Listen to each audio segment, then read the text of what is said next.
And we are live. Hi, good evening, everyone. Welcome to Level Up Live. I'm so sorry about our delay tonight. I appreciate you guys still hanging out and coming in, being with us, especially Dr. Michelle Quirk, who's our guest tonight. I'm just going to allow a couple minutes for other people to come on in. And I am Dr. Sharita Gaskins-Tillett. I'm the host of Level Up Live. We showcase the extraordinary things that women physicians are doing both inside and outside of the exam room. And I am so happy this evening to have one of my friends join me, Dr. Michelle Quirk.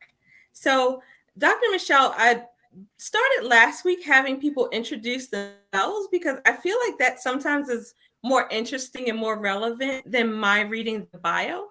So I'm going to ask you if you wouldn't mind to our audience. Yeah, sure. Well, thanks everybody for coming, and thank you, Dr. Sharita, for having me. I am a pediatrician and a running coach, and I am the founder of Mindful Marathon, which is my run coaching business where I help make running easy and fun for busy professionals. And I think the most interesting part of the whole story is that I was not always a runner. So I went from being a non-athlete, non-runner to coming up with a consistent running routine and running half marathons, and now coaching others to do the same. So let's just jump right in. So what prompted you to start running then? You say you weren't a runner. How did that happen? Yeah. I was a kid who really struggled with all sorts of sports, really. But I was definitely not a runner. You know, they used to make us do the mile run in gym class, and Yeah. I was always huffing and puffing and hurting everywhere, and it was not very much fun for me. And I remember looking to the track team and the cross country team and just thinking, like, these people are made of different genetics than I am, and I will never be able to do this. And so, you know, I had friends through the years, high school, college, med school, who were avid runners and who really loved the sport. And I wanted to be like them, and I wanted to like it. And I started and quit and started again and quit so many times, honestly, I lost count. And what changed for me about 10 years ago, so 10 years ago, 2012, I finished my residency and I had moved to a new place, you know, started a new job, was newly married. I had all of these stressors kind of at once, Yeah. studying for the boards. And my dad was diagnosed with lung cancer at that time as well. And Wow. so it's just what, you know, a lot of things all at once. And I remember I was in the ER one night, you know, taking care of a family, and I was talking about having a regular exercise routine and, you know, sleeping well and all of these self-care and wellness things that I was talking to this family about. And I thought, you know, here I am talking the talk, but I am not walking the walk and I'm not doing any of these things. And it felt like life was just a lot of chaos. And so that's what really did it. I decided, you know what, I'm going to try and do this again, but I'm going to do it differently this time. And I'm just going to start small. And instead of trying to, you know, always in the past, I had tried to go out and just go as far and as fast as I could. And that's my idea of how I should start running. Okay. And I decided, you know, this time I'm going to do it differently and just do a little bit at a time. And so, yeah, 5 or 10 minutes around the block a few times a week. Like, it was not much, but it was something. And I started to get consistent with it. And I think that, you know, while I was out there on the sidewalk, I found that all of the rest of the stress in life sort of melted away and all the thoughts went out of my head. And I was just focused on my footfalls on the pavement and looking at the birds and not really thinking about much of anything. And I love that feeling. And I think that's what made me, you know, keep lacing up and getting out there. So I developed like a consistent routine out of that. And I like to say, you know, the rest is history. So that's interesting. So you, instead of focusing on the actual act of running, you focus more on, the little things and the surroundings, and it sounds like the kind of the headspace that it put you in. Is that Yeah. accurate? Yeah, I would say so. And I think, we get hung up on the numbers, especially as women physicians. We get Yes, hung up on the math and the absolutely. time and all of the things. And I would go out there, yeah, with no technology. I mean, I've probably had a regular watch, but not like a fitness watch or an app or anything like that. I was just like, you know what, let me tie on my sneakers and go around the block once or twice, however long it takes, it takes. Yeah. So then at what point did you say, okay, well, I've been doing this a while. Why don't I try a 5K or a half marathon? Tell us about that progression. Yeah, I think it was probably a few months in. After establishing like a consistent routine, I was probably going out like 3 times a week, maybe. I talked my husband into signing up for our first official like 5K. We had talked about that a lot of times, but just never got around to it. And so, yeah, so we signed up for this local 5K. And I even remember the morning of that race, going there and thinking like, I don't know what I'm doing here. Like, I'm not a runner. I don't belong here. Let's Yeah. start way in the back. So now, was your husband a runner? No, Oh, wow. no. So you got him running also. Yes. Is that Uh-huh. how it happened? Yes. Yes. Okay. Uh-huh.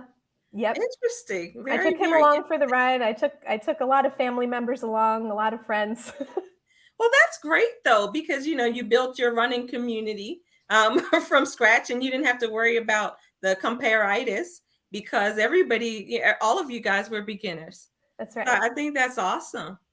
Yeah. Excellent. The second So, part, I have to just put in this thing about my mom and my mother-in-law. I sort of coerced them into doing. We all did our first half marathon together in Disney. That oh was that wow. was also my idea. Like, oh, we're going to do this Disney race. By the way, it's 13 miles. So wait a minute. So did they run? Your mom and your Yes. mother-in-law, they ran Yes. 13 miles too? Yes. Yes. That's amazing. Yeah. So they weren't runners either. No, none of No. you guys were runners. No. No. Wow. So how do you inspire people to do this then? Because I'm not a runner. I'm listening. Maybe you can inspire me. Yeah, yeah. I think that part of it is just kind of trying to abandon all of your prior thoughts about running. Like, I coach a lot of people who had a similar experience as I did as a kid, and running seemed to like always be used as punishment. Like in other sports, like, Yeah. oh, if you don't make the goal in soccer, you got to run laps, or like Yes. I don't know why we did that. So I think part of it is thinking about, your past with this sport and just kind of saying like, all right, let's have a fresh start. And no matter what you think it will be like, just giving it a try in a different way.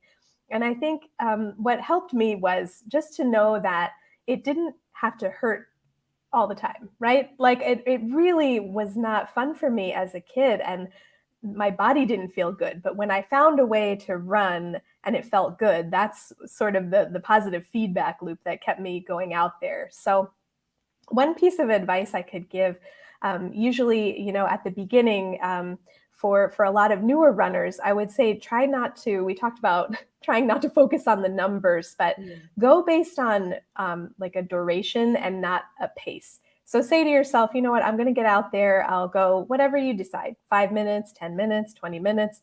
Try to work it into whatever routine you already have. Like a lot of people have a regular walking routine. I do have Yeah. a lot of clients who start with, they're very consistent brisk walkers. And that's a great thing to work with, because then you could put in maybe some run walk intervals where you just, I joke like you can run between the mailboxes, but it's the truth, right? So you can, and nobody's Right. looking, nobody's watching. I'm Yeah. not Yeah. keeping track, but, while you're out there, you can just decide, you know what, I'm just going to jog between these two mailboxes every few minutes. And, people get cute and they're like, are we in the city or like the country, or the mailbox is far apart? Right. Right. But you get the idea. And so you can kind of work within what you've got. And yeah, just don't worry about the numbers at the beginning. Don't worry about your pace. You could be going a 9-minute mile or a 20-minute mile, but it doesn't matter. You're moving. Right. Right. Absolutely. Excellent. So, um, your business is called Mindful Marathon. Mhm. Why did you choose that name? Yeah, I think I was trying to get at what running meant for me. And when I started, I think I really was surprised by that feeling I got when I was out on the pavement. And I wasn't sure if that happened for others, right? Like I Yeah. thought, I don't know, maybe this is a unique experience just for me. But, really training for my first longer distance race and training for my first marathon, I spent a lot of time with myself. And now, by the way, so my dad, he was diagnosed with lung cancer like at the start of all of this and passed away like fairly quickly. Wow. And so I feel like part of the journey was also grief and kind of moving through that process. I know it's hard to imagine, but I think I kind of put it on a shelf for a while. And people say grief is patient, and I think I understand what that means. But really, 5 years later, when I was training for the first marathon and I was spending all of this time out on the trail with myself, I was really working through and thinking about my dad and this whole running journey and what that meant. And so the business name really came out of that. That's so interesting. And, this is a crazy aside, but it reminds me of Forrest Gump. Do you remember? You remember how Forrest Gump ran back and forth across country until he kind of worked through his things? And so, maybe you're not so unique in that, in using running as your therapy or your mind clearing. Yeah. Method. Yeah, I Yeah. think that is really good. So for people who don't run, who've never run, how, I know I asked you before, how do you inspire them? But kind of take me through what you do to get people going. Yeah. I think maybe I could go with like 3 steps or Okay. three tools. The first one would be you don't even need any equipment for this, just a pen and paper, but just to write down your why. I mean, for me, I had this like epiphany standing in the ER that night talking to this family about wellness and self-care and all of that. But really remember why you want to get out there in the first place. And it might take you some time, like maybe more than 5 or 10 minutes, like kind of do a little writing and check in with yourself and see why you want to start. And it doesn't have to be running, right? But any kind of fitness, like what do you hope to get out of it? And really spend some time with yourself thinking about that, because there are days when you won't want to get out of bed really early, especially right now in the winter here in Philadelphia. And it's so cold right now. Oh my gosh, in the Northeast. Yeah. I mean, I think people think like, oh, you're so, energetic and passionate about running. And believe me, when I wake up in the morning, I don't want to go out there either. Like when I look outside. Yeah. So there has to be a powerful why behind it. So that's Okay. step one. And then step number two, I have maybe like a little bit of a time hack, because people always tell me, but I'm so busy. I don't know where I'm going to fit this in. You go out there and run for hours a week. I don't know if I could ever do that. And so we just start with what we've got. I have people look at their calendar for maybe the week ahead. I usually do it by the week. I think looking at the month might be a little too hard at first, but look at the week ahead and kind of see like, where could I fit in my 15 or 20 minutes of exercise or this time for myself? Maybe it's first thing in the morning. Maybe it's a lunch break that you could get outside if the weather's okay and take a walk around the block. Whatever it is for you. People have all different situations, but I think creating that time in your schedule, it takes some forethought.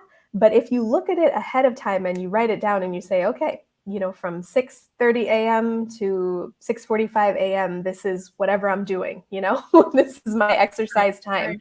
And you write that down, it's much more likely to happen than if you leave it up to chance and think like, well, maybe I'll go, maybe I won't go. Yeah, there's time. I'll put it off, till the next day. So really making a promise to yourself to follow through on that and working it into your schedule the same way, I work in my doctor shifts or my coaching calls with my clients, right? Like it goes on the calendar just like everything else. And then the third tool, this is sort of the practical side, like how do you get going? And my little mantra is start low and go slow. Okay. And I think that, we talked a little bit about how hard it is to abandon the numbers, especially as lady docs.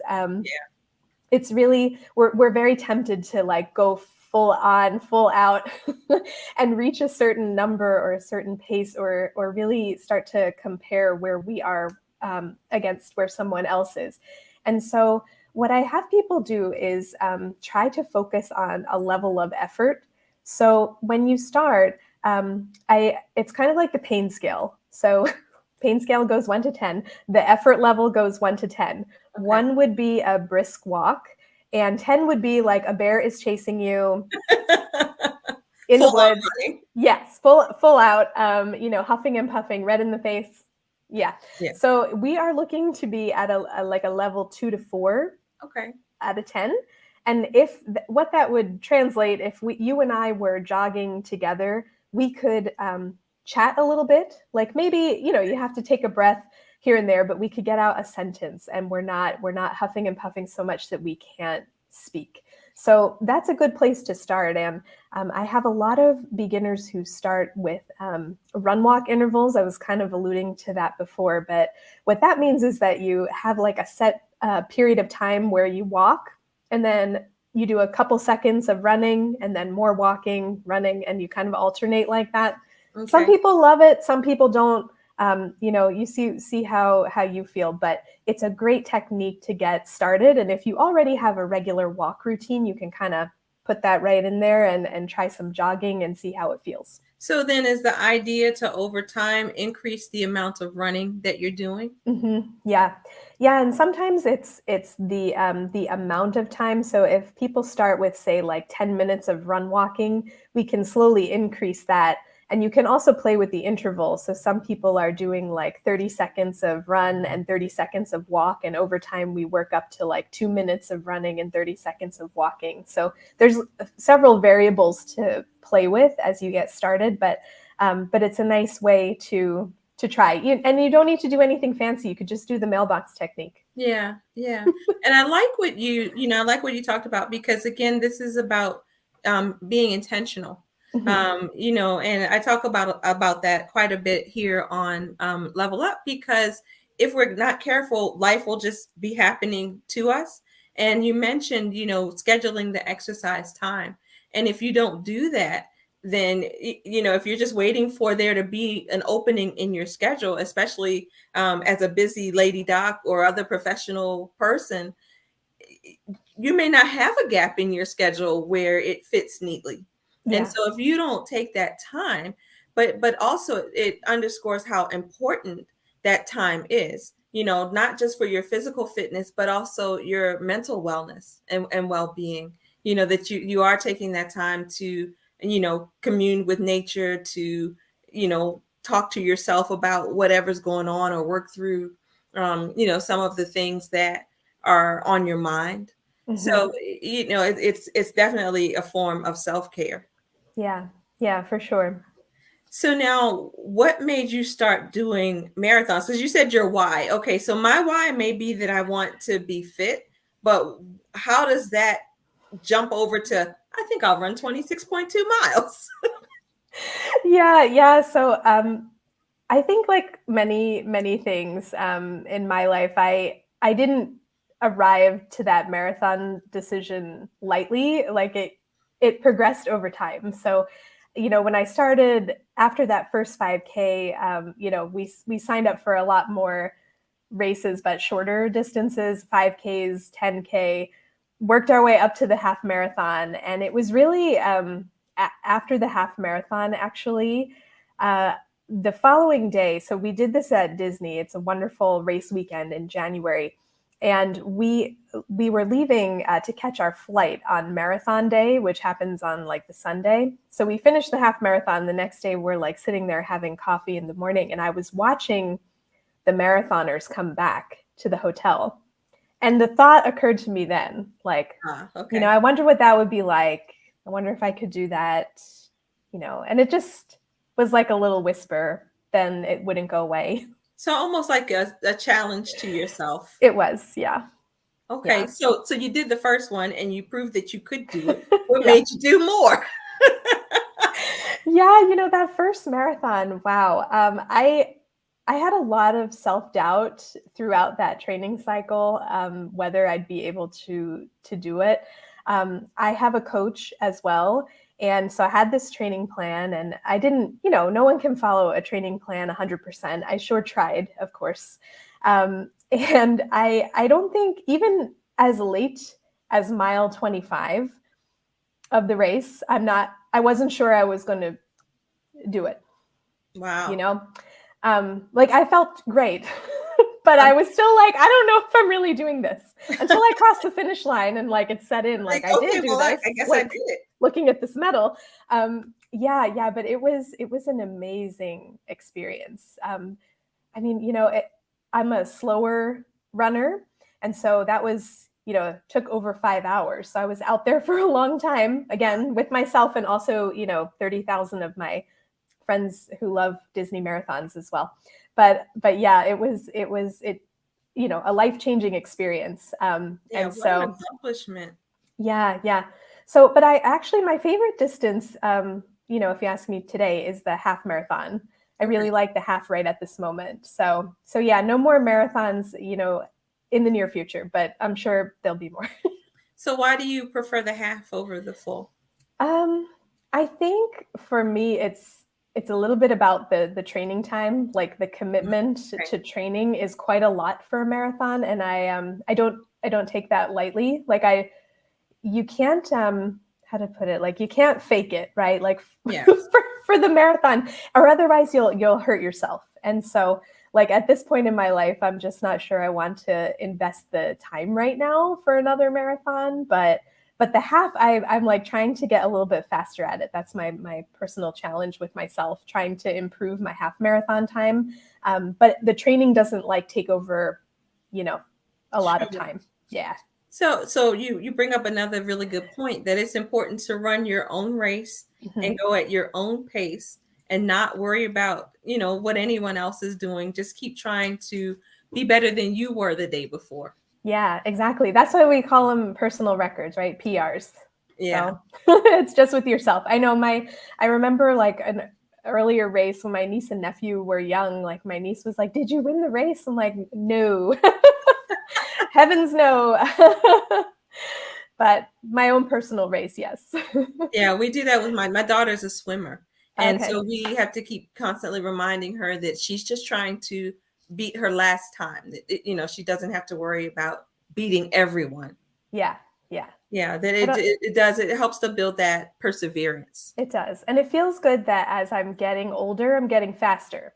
I'm sure at some point there's a there's a peak, but I haven't hit it yet. Good. Keep going.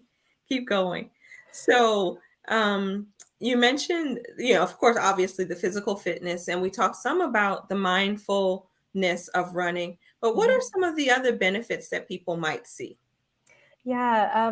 Well, I think for me, I didn't notice this at first, but I would say that my sleep is much better. Okay. I'm sure that has to do with the physical fitness aspect of the aerobic exercise, but I've had runners who had, high blood pressure, maybe not to the point of being on medication, but a regular running routine has lowered their blood pressure, lowered the resting heart rate. Like there are all of these health benefits that are a little bit easier to track perhaps than maybe just the subjective data of me saying I feel so much better and I have so much more energy. But that's what people say, like they're sleeping better, they have more energy, they are able to focus more. Especially the people who have kind of got onto what I do, which is run without any music or anything, and really just kind of tap into how they're feeling and into the nature and surroundings. So yeah, they're able to focus better on other tasks like at work and things like that. So yeah, it definitely helps the mood. Yeah. People feel like they have more patience with others, especially family members, spouses, children. Okay. So that may help to explain why so many people run. Yeah, I think so. I mean, I think for everyone, there's probably one or two things that they could point to in their lives that keep them lacing up their sneakers. But but it's usually how people feel. Yeah. Okay. So tell us about what you do at Mindful Marathon. So if someone like me, who's not a runner, who was thinking, well, maybe I might try it out, what's your process? Yeah, so I have two kind of aspects of the coaching. So I coach clients one-on-one and write custom training plans, and then I also have a couple of group programs. So if you're very new to it and you kind of want to check it out, there are a couple of freebies on my website. There's like a walk plan that you can download for a month, and then also a workshop on how to start running, it kind of goes into a lot of the topics that we talked about tonight, but in more detail. So you can download those on the website. And I have a beginner runner group called Ready, Set, Run. And we're probably going to do our next cohort, I think, in the spring, because I have a half marathon group that is going to be running from January to April. Oh, wow. Okay. So we have multiple groups. So in April, so you say a half marathon group that's running from January to April. So at the end of it, do you all do the half marathon together? Everyone does their own half marathon? Yeah, so everyone is going to do their own half marathon. People have, they're all over the place, but at the end of March, April, and early May. And so we're having a small group, but then everyone will also have an individual training plan based on the race that they're signed up for. So it's a combination of group and individual. Okay, so now with the end of the one-on-one coaching, do most of those people come to you with a plan in mind, or a goal in mind specifically? Sometimes I'm going to say half and half. A lot of people want to have a consistent running routine, and that's really the goal when they start. But then after like 3 or 4 months of consistent running, usually other goals start to formulate, like, well, maybe I would like to try this 5-mile race, or Coach Michelle, I signed up for a half marathon, that often happens. And then others have a specific race that they, either are thinking about signing up for or have already signed up for and want specific training for that particular race. But it's about half and half right now. Wow. Okay. Yeah. Great. So I appreciate so much your being here and talking to us about the benefits of running and, how, some of the things that we can do to get started. If there's one piece of advice that you could offer to a professional woman who is looking to up level her run game, what would it be? Yeah, I think start small, but get started, and try not to be very hard on yourself during the process. So when you say start small, at what interval do you begin to increase? I would say if you're new to running, I usually start people very gently, like a 15-second jog and a 30-second walk for like 10 minutes, and start there. And when you've done that, maybe a week or two, and that feels easy to you, then you can go from there. But sometimes that feels like too much at the beginning, and then sometimes that feels really easy, like, oh, well, I don't know why I didn't do that sooner. Right. Okay. All right. Depends So on the if someone's interested in working with you, tell us where we can find you. Yeah, I think probably the best place is the website. It's mindful-marathon.com. So there's a dash between the two words. But yeah, I'm over there. I'm on Instagram at mindful.marathon. I'm on Facebook. And send me an email. Like, I answer my emails. So if you have a question or you're looking to get started, but you're not sure how to start or where to start, just reach out. Yeah. Great. That's awesome. Thank you again so much for being with us. Thank you for sharing the run gospel with us. You've inspired me. I feel like I want to maybe try. I've done a little bit of the walk run in the past, but maybe I'll try a little more and see how that goes for me. I like it. I'll check back up with you on that in maybe a few weeks. Yeah, for sure. It'll be inside because it's too cold. It's too cold right now. It would have to be on my treadmill. Yeah.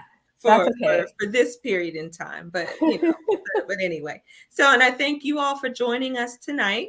Dr. Michelle told you where you can reach her. I do want to just say that we are also now streaming live on YouTube. So, tell your friends and family who may not be physicians who want to watch live that they can check us out now on YouTube on the Level Up Lady Doc YouTube channel. Please like and subscribe over there.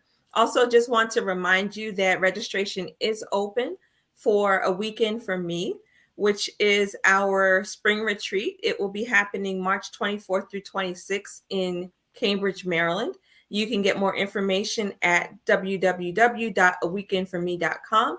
And that retreat is now open to all professional women, not just physicians. So physicians, you can bring your family members who were interested. I had a number of people who said, oh, my sister wanted to come, but she's not a doctor, or I would love to come, but I'm not a doctor. And so I thought about it and decided that, it was fine for the content was not anything that was unique to physicians.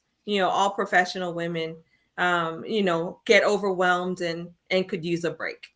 So again, thank you so much, Dr. Michelle. It's been my pleasure to have you here. I appreciate your patience tonight with the schedule change. And thank you guys for joining us. We will see you next week. Take care. Oh, and Merry Christmas. Yeah. Happy Hanukkah. Merry Christmas and Happy Hanukkah.